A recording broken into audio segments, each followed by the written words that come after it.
The boy with his eyes. He built an empire, but he never believed he could father a child until one impossible moment in a faraway town. His eyes met something that carried not only his most intimate trait, but also the weight of a choice he might no longer be able to undo. The cold morning air cut across Arthur Bennett's face like a knife, but it wasn't the cold that made his hands tremble as he held his cell phone to his ear. On the other end of the line, the lawyer's voice sounded distant, almost unreal, repeating words that seemed to come from another world. Paternity confirmed. 99.9% genetic compatibility. He let the phone slip from his fingers and fall onto the stone floor of the town square, where he could still see the remains of the previous day's artisan market. 3 years. 3 years lost. 3 years that Ava had grown up without him. 3 years that Eleanor had rebuilt a whole life far from Chicago. Far from him. Far from the pain he had sown with his cruel words. Arthur knelt and picked up the phone with fingers that couldn't stop shaking. The memory of the little girl running among the market stalls, laughing with the same joyous sound he recognized from old photos of his own childhood, came back like a punch to the gut. Ava, his daughter, the little girl he had rejected even before he knew her, whom he had called a lie, a medical impossibility, a betrayal. The doctor had been clear on the phone minutes before the lawyer's call. Mr. Bennett, infections like the one you had can cause temporary infertility. It's not uncommon for a partial recovery to happen years later. Your body may have gradually healed. Words that came 3 years too late. 3 years after he had destroyed the only woman he had ever truly loved. 3 years after he had missed his daughter's first steps, first words, and first smiles. The Washington wind swayed the branches of the trees around the square, casting shadows on the ground like ghosts of all the mornings he had missed. Mornings when Ava woke up calling Mama. Mornings when Eleanor made coffee alone. Mornings when his daughter learned new words without him being there to hear them. Arthur brought his hands to his face and felt something wet trickle between his fingers. Tears. When was the last time he had cried? Probably the day he received the infertility diagnosis, 15 years ago, when he decided he would never be a father, never form a family, never open his heart completely to anyone. Now he was there, alone in the empty square, with the paternity certificate in his jacket pocket and a hollow in his chest that seemed to consume everything around him. Eleanor hadn't even answered his calls for the last 2 days. She knew he had discovered the truth. She knew he was in town and had chosen silence as a response, the same silence he had imposed on her when he needed to have listened, to have trusted, to have believed in the love she offered him, along with the news of the miracle she was carrying. Ava existed. She was his daughter, and he had been the biggest coward in the world. A cold decision. 3 years earlier, Arthur Bennett was defined by an implacable routine. He woke up at 5:30 in the morning in his minimalist apartment in Logan Square, drank black coffee while reviewing financial reports on his tablet, and was in the office before 7. The Chicago Tower was his kingdom. From the 23rd floor, he commanded a real estate empire he had built brick by brick, contract by contract, always alone, always trusting only himself. Eleanor had entered his life like a colorful hurricane in the gray of his controlled existence. They met at a contemporary art exhibition where she was presenting sculptures made from recycled materials. He was there, only out of social obligation, accompanying a major client. When his eyes met hers across the gallery, Eleanor was laughing too loudly, gesturing with her hands as she explained her creations. She had blue paint under her nails, and she was wearing a printed dress that looked like it had been painted by hand. "Do you understand art?" she had asked, approaching him with a smile that lit up the whole room. I understand investments, he replied, trying to maintain his professional composure.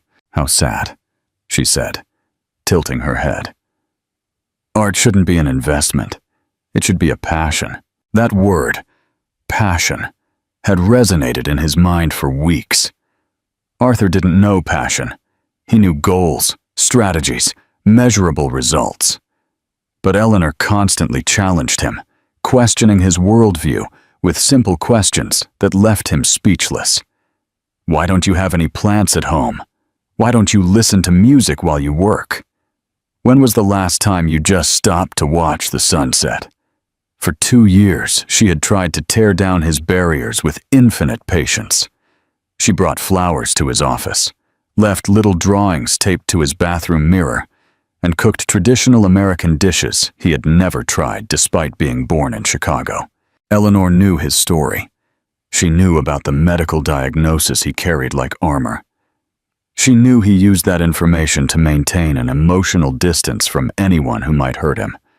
I really don't want children, he would say every time the topic came up indirectly. My life is complete just the way it is. Eleanor never argued. She just smiled with that mysterious air he could never fully decipher. She talked about the future as if it were a blank canvas waiting to be painted, while Arthur saw the future as an Excel spreadsheet, where every cell was already filled with mathematical precision. Deep down, he knew she dreamed of a family.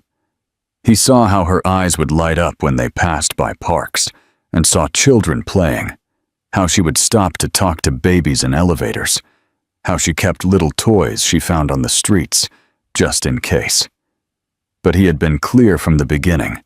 Children were not part of his plans, and his medical condition made it a natural impossibility, or so he believed, until the day Eleanor arrived at his office with a different kind of smile and an ultrasound in her hands. A crushing lie. It was a rainy Tuesday in June when Eleanor appeared at Arthur's office unannounced. He was on a video conference with investors when his assistant knocked on the door with a nervous smile. Mr. Bennett, Ms. Vance is here. She says it's urgent. Arthur frowned. Eleanor never sought him out at work.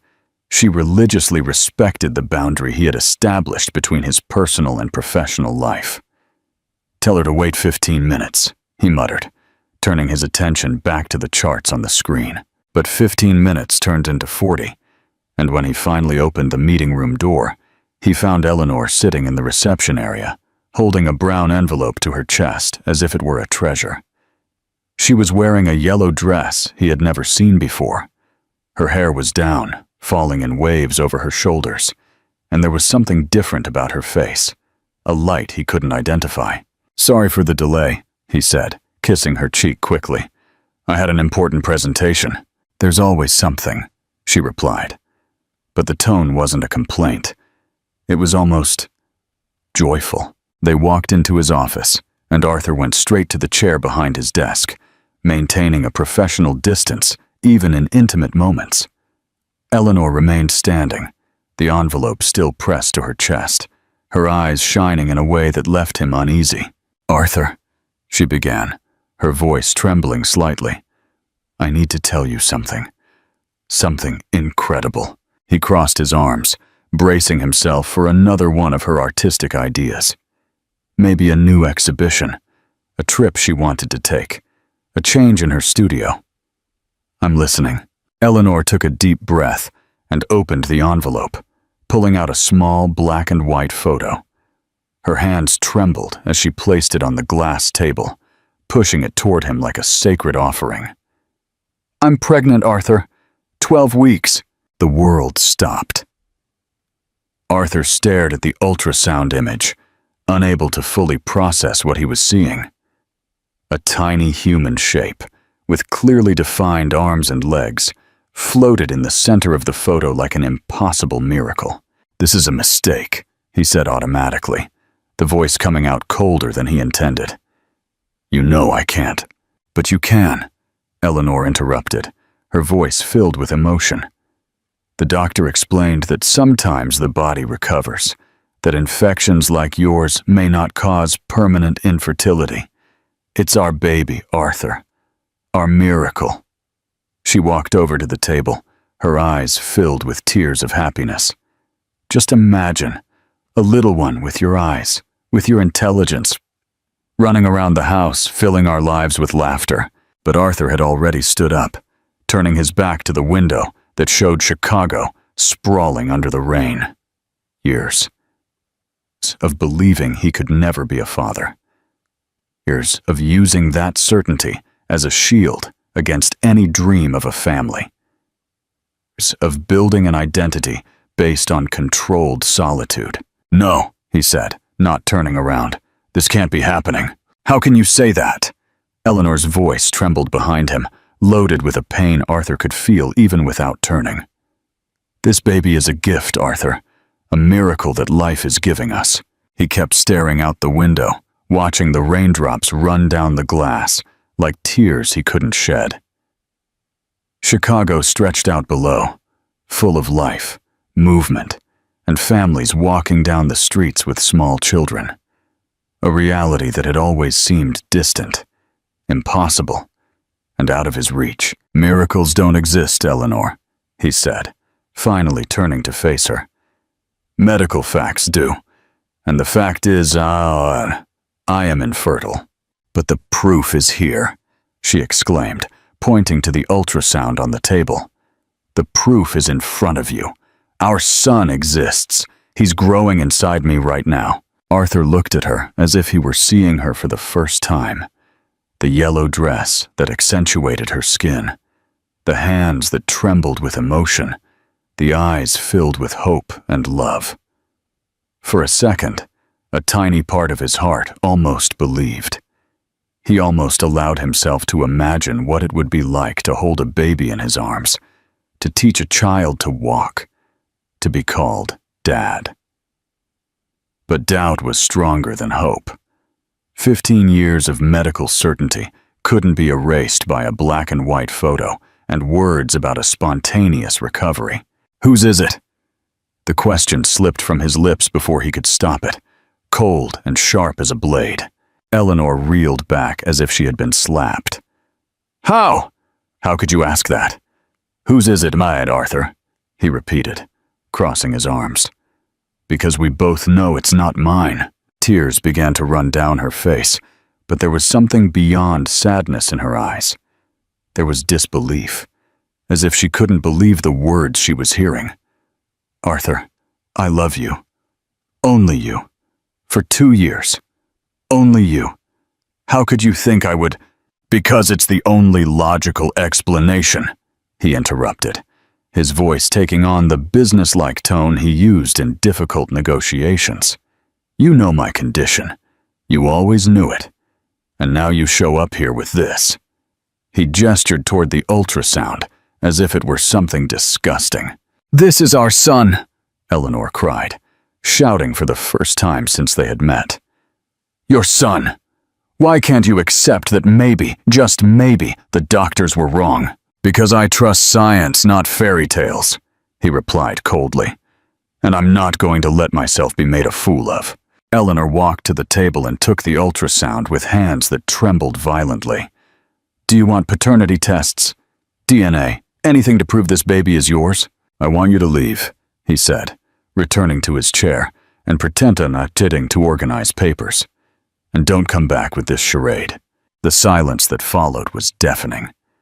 When Arthur finally looked up, Eleanor was standing in the doorway, holding the ultrasound against her chest, tears running silently down her face. "One day you will discover the truth," she whispered, "and you will regret this forever." The door closed softly behind her, and Arthur was left alone with his empire of glass and steel, exactly as he always wanted. A coward's regret.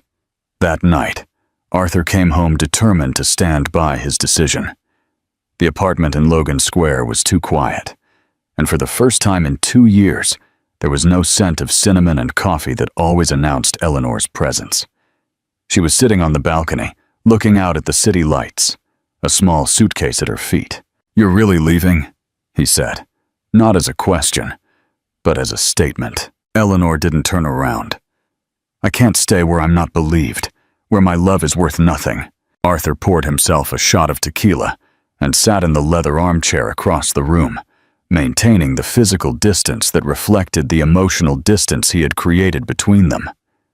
The liquid burned his throat, but it couldn't burn away the strange feeling that had been growing in his chest since that afternoon. "Where are you going?" he asked, trying to sound casual. "Maple Hill, in Illinois.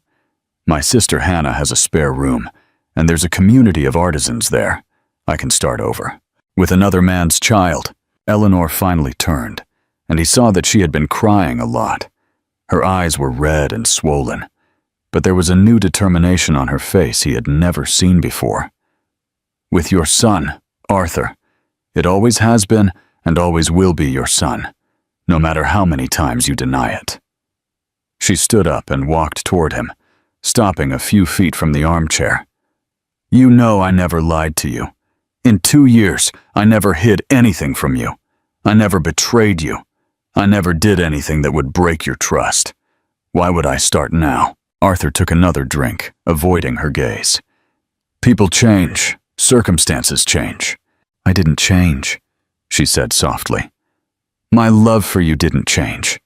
The only thing that changed is that now I carry a part of you inside me." She placed her hand on her belly, still unnoticeable, but real to her. "When this baby is born," she continued, "he'll have your eyes, your stubborn ways, maybe your intelligence for numbers. And I'll look at him every day and remember the man I loved, who was too much of a coward to believe in love." "Don't make me the villain in this story," Arthur retorted, standing up abruptly. "I didn't ask for this. I didn't promise this. From the beginning, I made it clear that you were infertile." "Yes," she interrupted. "But you never made it clear that you were also incapable of loving." Eleanor picked up her suitcase and walked to the door.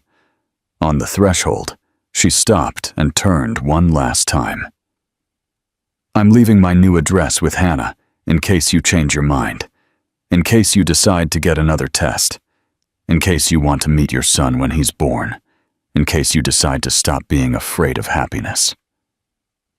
The door closed softly, and Arthur was left alone with the silence he had always wanted, discovering that too much silence could also be a form of torture.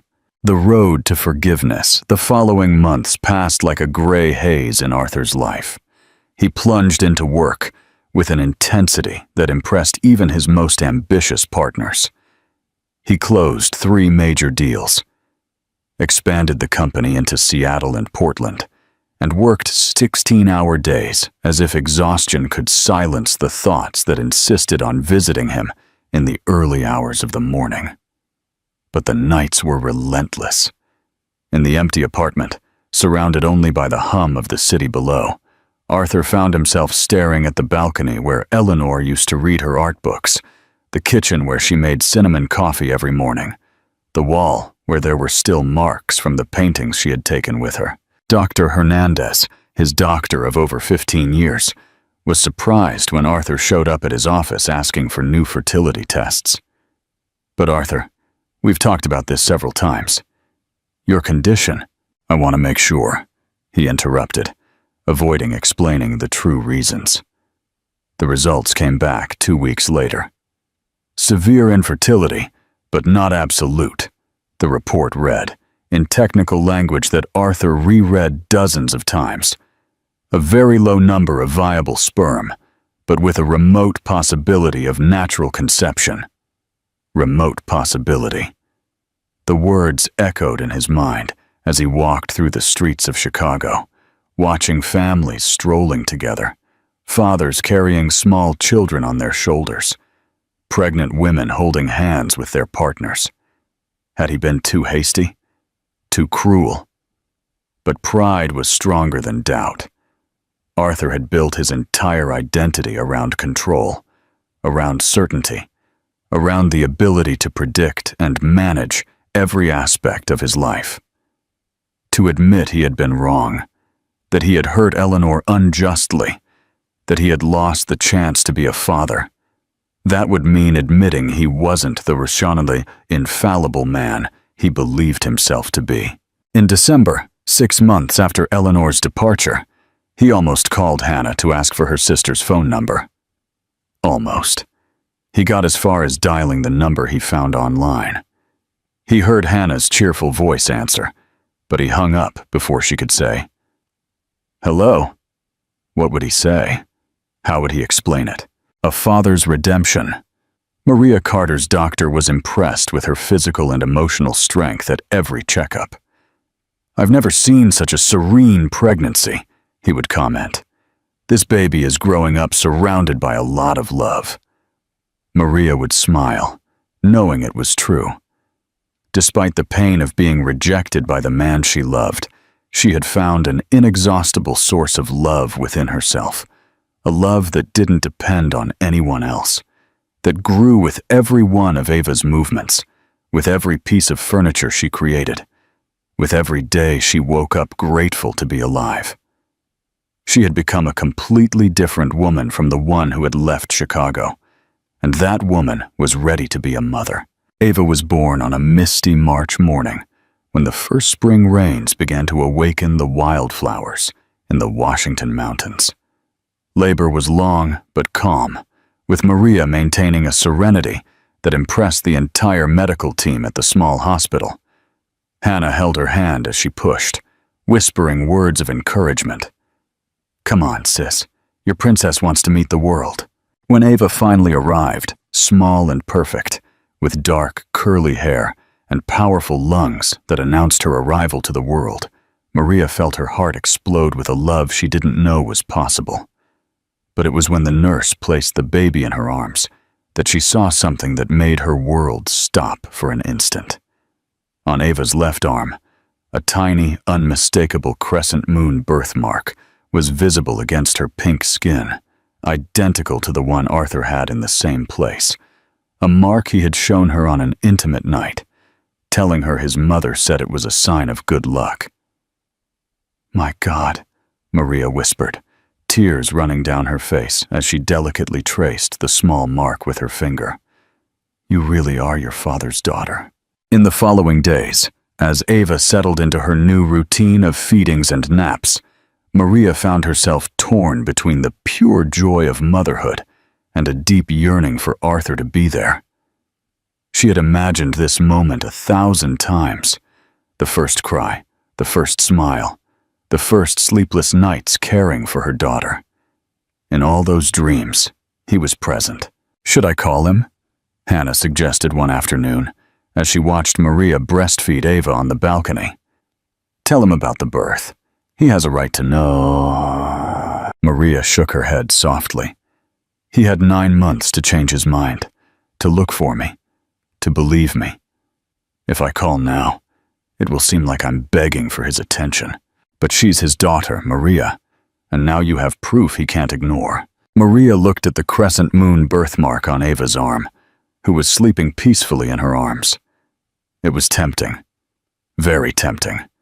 She imagined calling Arthur, describing the mark, watching him finally understand he had made a terrible mistake. But a part of her, the part that had grown and strengthened during those months, knew that wasn't how things should happen. "If he wants to know, Ava," she said finally, "it has to be because he decided to believe in love, not because he was presented with physical proof. Our daughter deserves a father who chooses her out of love, not out of obligation." Ava stirred in her arms, opening her dark eyes, so similar to Arthur's, and Maria felt a deep certainty that she was making the right decision. She and Ava were going to be fine, with or without him, a quiet life. Ava grew up to be a radiant little girl in the mountains of Washington. At 2, she was already running through the hallways of the cooperative where Eleanor worked, speaking an adorable mix of English and the few words in the local language she had learned from the artisans. Her strong personality was evident early on.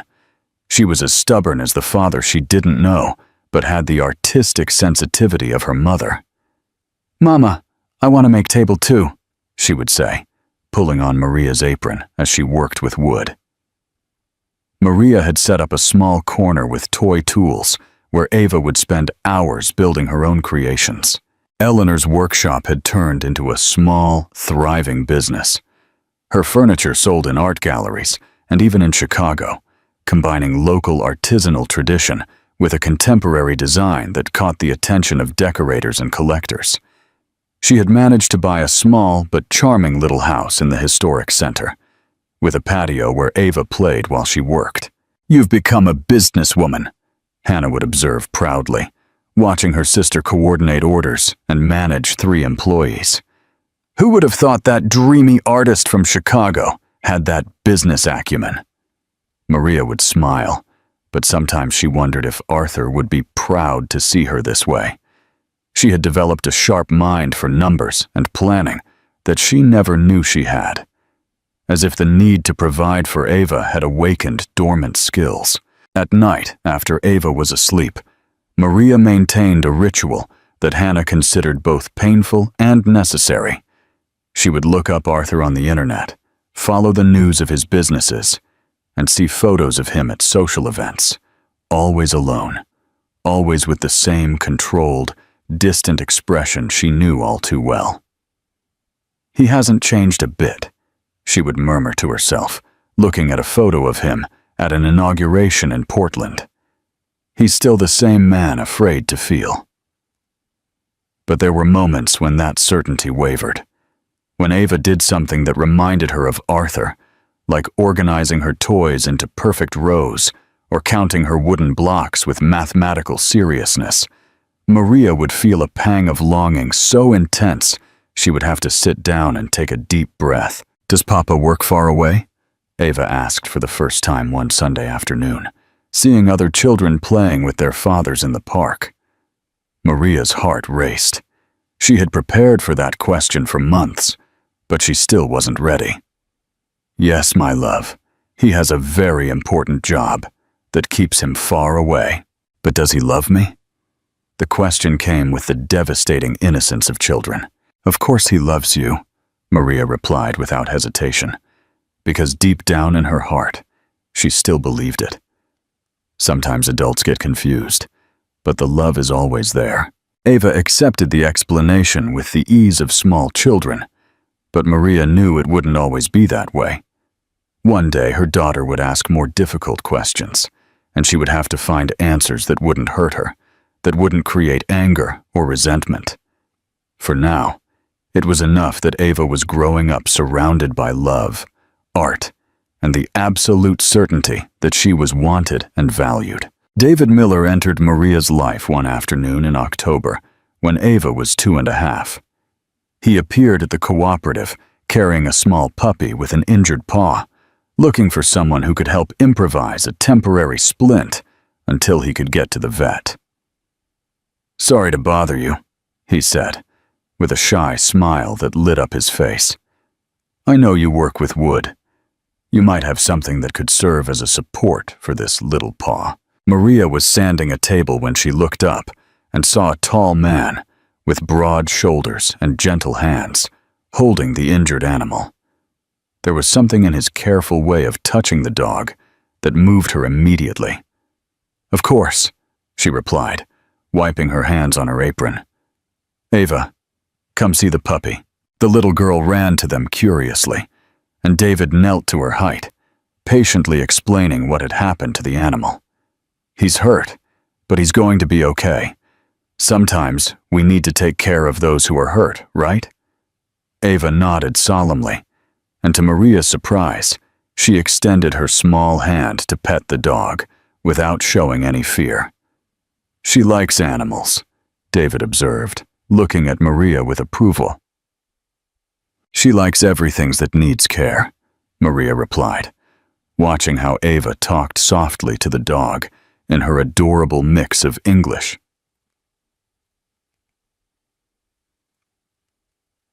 David became a constant presence in their lives gradually and naturally. First, there were occasional visits to show how the dog was recovering. Ava had insisted on calling him Kojo because of his hurt paw. Then came invitations for weekend lunches, walks through the historic center, and afternoons at the park where Ava ran freely while they talked. No questions about her father, Maria commented one of those afternoons, watching Ava play with other children. It's none of my business, David replied simply. You two are a complete family. If you ever want to tell me, I'll listen. If not, that's okay too. It was that simplicity that most attracted Maria to David. He didn't try to solve her life or fill spaces she hadn't asked him to fill. He was just present, reliable, and gentle with Ava in a way that made Maria's heart warm and, at the same time, break a little. Uncle David, can you teach me to take care of Coho? Ava asked one afternoon, using for the first time the affectionate title David had naturally earned. Of course, Princess, he said. But first you have to learn that taking care of someone means being very patient and very gentle. Maria watched these interactions with conflicting feelings. It was wonderful to see Ava have a positive male figure in her life, someone who treated her with the affection and attention every child deserved. But it also stirred an old pain, the constant reminder that those scenes should have had Arthur as the protagonist. David deserved a woman who could love him completely, without ghosts from the past. Ava deserved a father who chose her out of love, not out of convenience. But for now, Maria allowed herself to enjoy the peace David brought into their lives. The beginning of a new life. While Maria was building a new life in rural Washington, Arthur was facing the biggest professional challenge of his career. A group of Japanese investors had shown interest in acquiring a significant portion of his company, but demanded expansion into alternative tourist markets. Washington had emerged as a golden opportunity: cheap land, unexplored tourism potential, and attractive government incentives. San Cristobal is perfect, his partner Robert explained during a morning meeting in the Chicago Tower. Cultural tourism, proximity to the city, preserved colonial architecture. The Japanese are talking about investing $20 million if we can establish a solid base there. Arthur stared out the window, trying to ignore the strange feeling the city's name gave him. San Cristobal, the place where Eleanor had fled 3 years earlier, where she had built her new life away from him. For months, he had managed to push those thoughts to the back of his mind, but now they were returning with full force. Are there any historical properties available? He asked, keeping his voice professional. Several. Colonial houses that can be converted into boutique hotels, land with a panoramic view of the mountains, an old hacienda that needs a complete restoration. I need someone to go there to do an on-site evaluation. Arthur knew he should send Robert or one of the other partners. It was the most logical, most professional decision. But a force he couldn't name made him hesitate. I'll go, he heard himself say. Robert looked surprised. You yourself? But we have that project in Seattle that needs your attention. Seattle can wait. If we're going to invest $20 million in Washington, I want to personally see what we're buying. That night, alone in his apartment, Arthur wondered if he wasn't making a mistake. 3 years had passed. Eleanor had probably moved on, perhaps even found someone new. The child, if she really existed, if she was really his, would be 2 years old by now, a real person with her own personality, no longer just an ultrasound image. He had become an expert at stifling those thoughts, but the prospect of being in the same town as them brought them to the surface with renewed intensity. What if he ran into Eleanor by chance? What if he saw the girl? How would he react? How would he explain 3 years of silence? His doctor had called the previous week with the results of his routine checkups. Your sperm count has improved significantly, Arthur. I don't know what you're doing differently, but your body seems to be recovering well from the old infection. The words resonated in his mind as he booked his flight to Washington. Recovery. Possibility. Words that came too late, loaded with a weight he didn't know if he could carry. Robert had warned him that the business trip would last at least a week. A whole week in the town where Eleanor lived. A week to find out if he still thought about her, if he still loved her, if he was still too much of a coward to admit he had made the biggest mistake of his life. The flight was scheduled for Sunday, a Sunday in March, exactly 3 years after he had pushed Eleanor out of his life. The flight from Chicago to Seattle was a rough one, with turbulence that seemed to reflect Arthur's emotional state. During the 2-hour car ride to the town, he tried to focus on the documents for the properties he was going to evaluate, but his eyes kept getting lost in the mountainous landscape that unfolded outside the window of the rented car. The town welcomed him with a crystalline blue sky and cobblestone streets that seemed to whisper stories of centuries past. The town was smaller than he imagined, more intimate, and more welcoming than the urban centers where he was used to doing business. Arthur checked into a small hotel in the historic center and spent the first day visiting the properties on his list. An 18th century house that could be converted into a boutique hotel, a piece of land with a panoramic view of the mountains, an old hacienda that needed a complete restoration. Work, numbers, cost-benefit analysis. It was all very familiar, very safe, but on every corner he turned, in every square he crossed, his eyes involuntarily searched for a familiar face. How many times did he think he saw Eleanor walking in the distance, only to find it was a stranger with similar hair? How many times did his heart race when he heard a woman's laugh that could have been hers? The second night, dining alone at a restaurant near the hotel, Arthur overheard a conversation at the next table that made his blood run cold. "Eleanor makes the most beautiful furniture in town," a woman was saying to her companion. "You need to see her workshop at the cooperative, and her little girl is such a sweetheart." Little girl. Then it was true. The child existed. She had survived. She was growing up right here, just a few blocks from where he was sitting, pretending to eat his dish. "What's the girl's name?" the other woman asked. "Ava. A beautiful, smart little girl. It seems she got her mother's brains." Arthur dropped his fork on his plate with a clatter that made the women turn to look at him. He mumbled an apology and tried to return to his meal, but the words echoed in his mind. Ava. His daughter had a name, a personality, and was being described as smart and beautiful by strangers who knew her better than he did. That night, lying in his hotel bed, Arthur stared at the ceiling for hours without being able to sleep. She was there, just a few minutes' walk away. Eleanor and Ava, living their lives, building memories, creating bonds that didn't include him.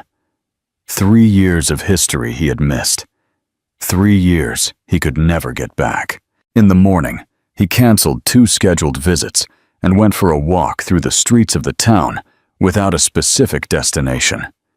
He just walked, breathing the thin mountain air, trying to muster the courage to do something he should have done 3 years ago. Find them, beg for forgiveness, and try to rebuild what he had destroyed with his cowardice and pride. The artisan market was held on Sundays in the town square. It was Sunday. The artisan market was bustling with life when Arthur arrived that Sunday morning.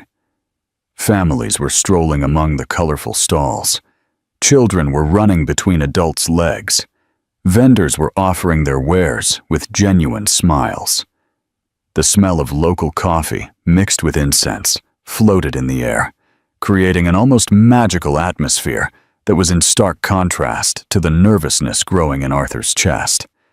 He walked slowly among the stalls, feigning interest in the products on display, while his eyes scanned every female face. Traditional textiles, amber jewelry, hand-painted pottery. Everything passed by in a blur as his heart beat faster and faster. What if she wasn't there? What if she had changed so much he wouldn't recognize her? And then he saw her. Eleanor was behind a stall full of small wooden furniture and decorative objects, explaining the process in detail to an interested client. Her hair was shorter, pulled back in an informal bun, and she was wearing a simple blue cotton dress that accentuated her natural tan. There was something different about her posture, more confident, more self-assured, but her smile was still the same one that had conquered Arthur in that art gallery 5 years ago. A little girl was playing by her side, building towers with small wooden blocks. She had dark, curly hair, brown skin, and graceful, determined movements. Ava, his daughter. Arthur felt his legs tremble. For 3 years, he had imagined this moment, but no fantasy had prepared him for the reality of seeing his own flesh and blood for the first time. Ava was real, alive, and perfect. The little girl ran to Eleanor with a wooden block in her hand, showing her something she had created. It was at that moment that Arthur saw something that made his world stop completely. On Ava's left arm, clear and unmistakable, was a crescent moon birthmark, exactly like his own, in the same place and the same size. The air left his lungs as if he had been punched. There was no more doubt, no more possibility of denial. Ava was his daughter, flesh of his flesh, blood of his blood, literally carrying his genetic mark on her body. His legs began to buckle, and he leaned against a nearby tree, trying to process the magnitude of what he was seeing. 3 years, 3 years lost. 3 years that this beautiful little girl had grown up without a father, that Eleanor had raised a child alone, and that he had wasted the opportunity to be part of the most precious family he could ever have. Eleanor finished with the client and turned to put some objects away. It was then that her eyes found his across the crowd. Arthur saw the exact moment she recognized him. Her eyes widened, her smile disappeared, and she instinctively pulled Ava closer to her, as if shielding her daughter from a threat. They stared at each other for long seconds, separated by physical distance and by 3 years of pain, silence, and regret. Arthur walked slowly toward them, like someone approaching a wounded animal that might run away at any sudden movement.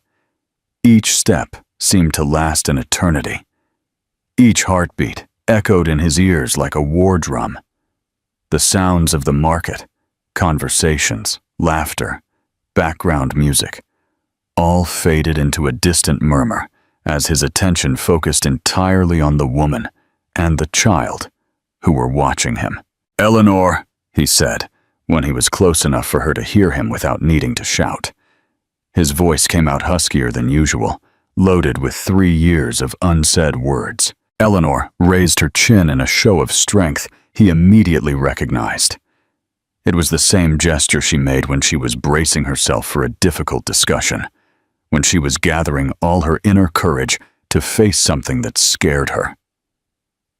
"Arthur," she replied, her voice controlled, but with a slight tremor that betrayed her apparent calm. "What are you doing here?" Ava, curious about the stranger's presence, looked at him with big, expressive eyes that were astonishingly similar to his own. She showed no fear, just a natural, childlike curiosity about someone new. I'm here for work," he lied partially, unable to admit that he had come specifically looking for her. "Evaluating properties for a hotel project." "What a coincidence," Eleanor said, and there was a touch of sarcasm in her voice he knew well. Arthur looked at Ava, who was now playing with her wooden blocks again, seemingly uninterested in the adult's conversation. The birthmark on her arm was even more evident up close, a perfect crescent moon that left no room for doubt about his paternity. She has the same mark as me," he murmured, barely managing to articulate the words. Eleanor followed his gaze, and for a moment her mask of control wavered. "I don't know what you're talking about, Arthur." "Eleanor, please." He took a step closer, and she instinctively pulled Ava even closer. The mark on her arm is identical to mine. You know it. Ava looked up from her toys and stared at Arthur with renewed curiosity. Mama, who is he? The simple, innocent question hit Arthur like a bullet to the chest. His daughter didn't know him. To her, he was just a stranger interrupting her morning of playing at the market. Eleanor knelt to Ava's level, keeping her eyes on Arthur as she spoke to her daughter. He's just a man I met a long time ago, my love. An important man? Ava asked, remembering the story her mom always told her about her father, who worked far away. The world stopped again. Eleanor looked him in the eyes, and he saw in that gaze a forgiveness he didn't deserve. A second chance he had squandered. A love that had survived 3 years of abandonment and rejection. Yes, Eleanor said softly, without looking away from him. A very important man. Ava stood up and walked over to Arthur with the fearless confidence that only small children possess. She stopped right in front of him, tilted her head back so she could see his face, and extended her arm with the birthmark. Look, I have a moon, she said proudly, as if she were showing him the most precious treasure in the world. Arthur slowly knelt to her level and, with trembling hands, rolled up his shirt sleeve, revealing the identical mark on his left arm. I have a moon too, he said, his voice choked with emotion. Ava's eyes widened in surprise and delight. She looked from her mark to his, then back to hers, processing the impossible coincidence with the simple logic of children. They're the same, she exclaimed, delicately touching the mark on Arthur's arm. Mama, look, he has a moon just like mine. Eleanor had stood up and was watching them with tears in her eyes. 3 years of secrets. 3 years of protecting Ava from the painful truth.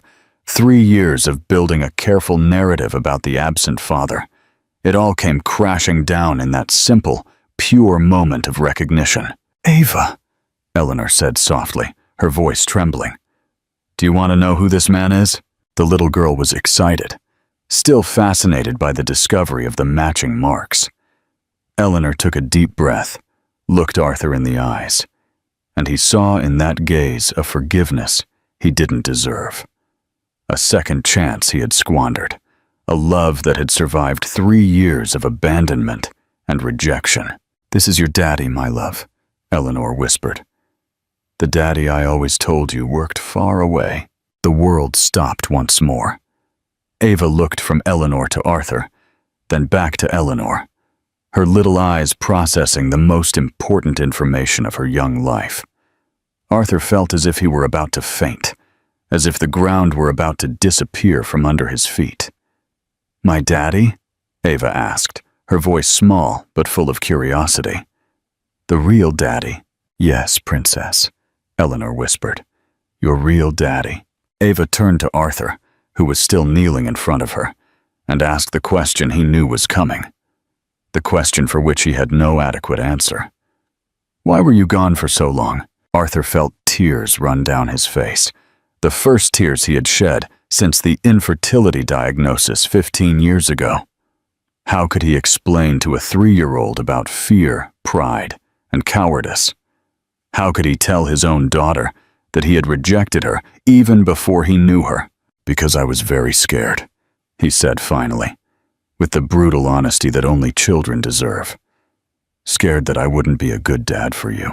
Ava considered this answer with the seriousness children dedicate to important matters. Then, with a smile that simultaneously broke and rebuilt Arthur's heart, she extended her small hand and touched his tear-streaked face. But you're not scared anymore? Ava's question echoed in the air, like a direct challenge to Arthur's soul. Still kneeling in front of his daughter, he looked into her eyes that were mirrors of his own, and felt the weight of 3 years of wrong decisions pressing on his shoulders. I'm still scared, he admitted, his voice coming out in a rough whisper. But now I know that fear is no excuse to be away from the ones we love. Ava nodded with the inexplicable wisdom of children who grow up feeling the lack of something important. Uncle David said that when we're scared, we need to be brave anyway. The mention of another man in his daughter's life hit Arthur like a punch. Of course, there would be another man. Of course, Eleanor would have moved on, built a new life, found someone who knew how to value what he had rejected. He looked at Eleanor over Ava's head. "Uncle David? A friend," Eleanor replied quickly. But there was something in her voice, a defensiveness he recognized, an instinctive protection of something precious. Arthur stood up slowly, still processing the magnitude of what he had discovered. His daughter existed. She was real. She was perfect. But she also had a completely formed life, established relationships, and a routine that didn't include him. 3 years was an eternity in a little girl's life. "Can we talk?" he asked Eleanor. "Alone?" Eleanor hesitated, looking at Ava, who was now playing with her blocks again, seemingly absorbed in her constructions after the intense emotional moment. "Hannah?" Eleanor called to a nearby woman, who immediately approached. Arthur recognized Eleanor's sister from the photos she had shown him years ago. Hannah looked at him with a coldness that made her opinion of his sudden appearance very clear. "Can you stay with Ava for a few minutes?" Eleanor asked. Hannah nodded and sat down next to the girl, beginning to help her with the blocks. Ava accepted the change naturally, but her eyes constantly returned to Arthur, as if she were checking to see if he was still there. Eleanor gestured to a small corner away from the stall, out of earshot of Ava and Hannah. When they got there, she turned to him with her arms crossed, a defensive posture he knew well. 3 years, Arthur," she said, her voice controlled but heavy with pain. 3 years without a word, without a question, without a moment of curiosity about what happened to the child you said was impossible. "I know," he replied, knowing there were no sufficient excuses. "I know I was a coward. I made the biggest mistake of my life. I destroyed the best thing I had." "And now?" she asked, tears finally beginning to escape. "Now you show up here. You see the physical proof that I was always telling the truth, and you expect what? That I'll just forget everything?" Arthur took a step toward her, but she backed away. "I hope for a chance to try and fix what I broke," he said. "A chance to know my daughter. A chance to prove I can be the man you deserve." Eleanor looked at him for long seconds, her eyes filled with tears she was refusing to let fall completely. In the distance, Ava was laughing with Hannah, building towers higher and higher with her colorful blocks, oblivious to the conversation that would determine her future. "You don't understand, Arthur," Eleanor said finally, her voice trembling. "It's not just that you show up and decide you want to be a father now. Ava has a life, routines, people who love her. She's been asking me about you for months, and I've had to make up stories about why her dad couldn't visit." Arthur felt every word like a stab. "What kind of stories?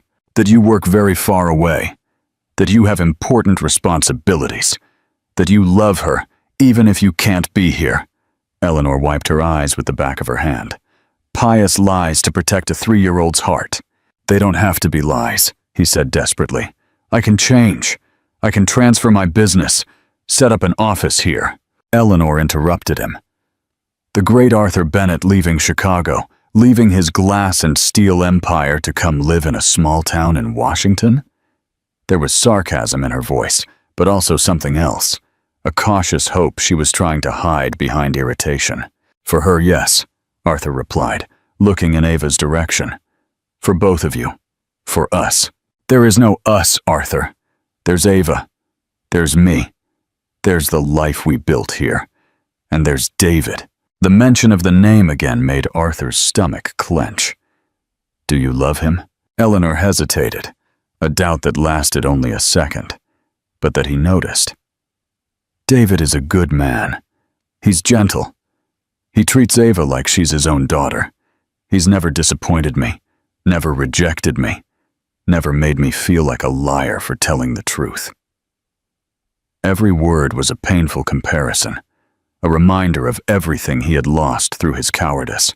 "But you didn't answer my question," he insisted softly. Eleanor looked away, watching Ava trying to teach Hannah how to stack blocks in a specific order. "What I feel or don't feel doesn't matter anymore. What matters is Ava. She deserves stability, not a father who shows up suddenly and might disappear again when things get hard."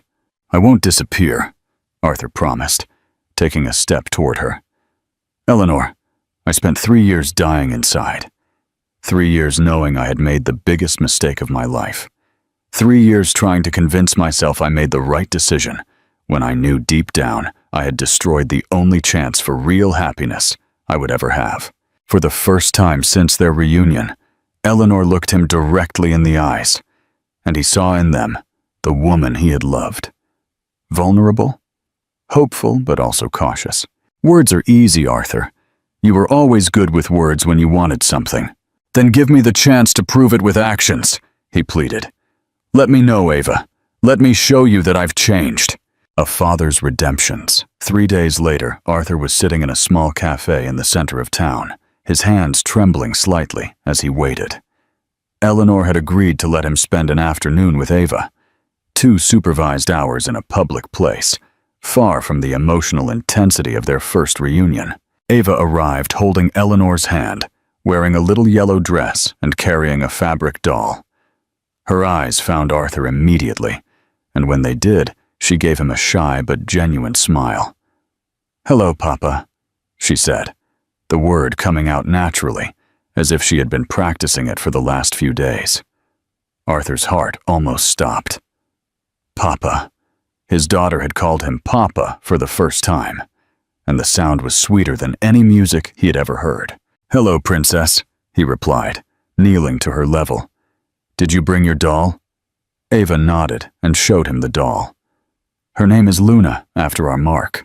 Arthur looked at Eleanor, who was watching the interaction with cautious but not hostile eyes. She was wearing a simple cotton blouse, and her hair was down. She looked as beautiful as ever, but there was a sadness in her eyes he knew he had caused. "Can I meet Luna?" he asked Ava, who immediately handed him the doll. Over the next 2 hours, Arthur discovered that his daughter was a charming little chatterbox. She talked about Kojo, Uncle David's puppy, about the craft classes her mom taught, and about how she liked to help out at the cooperative by organizing the small pieces of wood by color and size. Do you know how to count?" he asked, reminded of his own childhood obsession with numbers. Ava nodded proudly and began counting to 20 in English. Then she repeated it in the local language, to Arthur's astonishment. "Aunt Hannah taught me," she explained. "She says it's important to know how to talk to everyone." Arthur looked at Eleanor, who had remained silent for most of the meeting, watching every interaction with protective attention. "She's amazing," he murmured. "She's everything to me," Eleanor replied, and there was a subtle warning in her voice. When it was time to say goodbye, Ava surprised everyone by walking up to Arthur and giving him a tight hug. "Are you going away again?" she asked, looking him in the eyes with a seriousness that broke his heart. "No, Princess. Papa is going to stay around here. Promise?" The simple question carried the weight of all the adults who had ever promised Ava things and then disappeared from her life.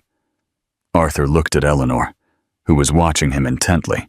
"I promise," he said, knowing he was making the most important commitment of his life. Ava smiled and gave him another hug before running back to Eleanor. As he watched them walk away down the cobblestone street, Arthur knew that his life had changed forever.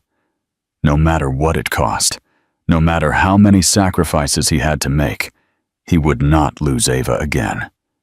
And if he was lucky, maybe he wouldn't lose Eleanor either. The last promise.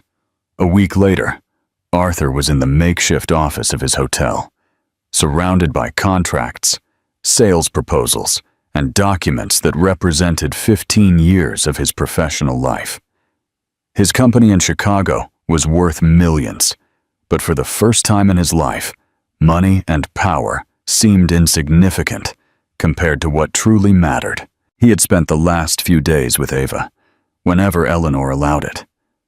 Afternoons in the park, visits to the cooperative where she played among the wooden tools, walks through the colonial streets, where she pointed out every architectural detail with the infinite curiosity of small children.